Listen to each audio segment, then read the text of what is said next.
New মার্কেটে ঘুরতে আমার সবসময় ভালো লাগে। তা ঘোরাঘুরি করতে, করতে বেজে গিয়েছিল রাত ১১টা আর সব স্ট্রিট ফুডের দোকানগুলো বন্ধ হয়ে যাচ্ছিল। মামাকে বলেছিলাম ২ টো খাবার প্যাক করে দিতে। তা সে এত পরিমাণে খাবার দিয়েছে যে কি বলবো, যে বলেছিলাম শুধু যে রাতে যেন বাসায় যেয়ে খাওয়া না লাগে, সেজন্য সে তার অবশিষ্ট যা, যা ছিল সবই মনে হয় দিয়ে দিয়েছে আমাদেরকে।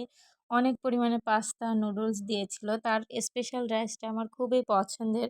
এজন্য আমি তার কাছ থেকে গরম, গরম ফ্রাইড রাইসের কম্বো সেটটা নিয়ে আসছিলাম। তো এখানে ছিল হচ্ছে ফ্রেঞ্চ ফ্রাই দিয়েছিল ১ টা প্যাকেট ভরে।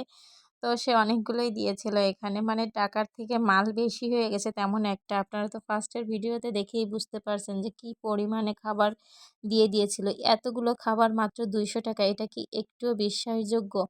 এখানে হচ্ছে ২ টো চিকেন দুটো একটু বেশি ক্রিস্পি হয়ে গেছে। উনার লাস্টে এই ২ টো চিকেনই ছিল। মানে উনি বলতেছিল যে, "আপা ২ টা আছে, ২ টা ধরে নিয়ে যান।" আমি বলতেছি, "না, আমার ১ টা লাগবে।" বাসায় এসে কিন্তু আমার নষ্টই হয়েছে। পাস্তা তো আমি টোটালি আমরা কেউই খাইনি। শুধু হচ্ছে রাইসটা খাওয়া পড়ছে। নুডলসটা ১ টা প্যাকেটের খাওয়া পড়ছে, আরেকটা প্যাকেটের খাওয়া পড়ে নাই।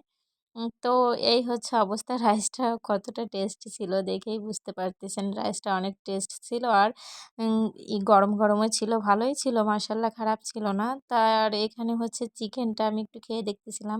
চিকেনটাও মাশাআল্লাহ অনেক সুন্দর ছিল, ক্রিসপি ছিল। রাত ১১টা বাজে হিসেবে অনেক ভালো খাবারই দিয়েছিল মাশাআল্লাহ।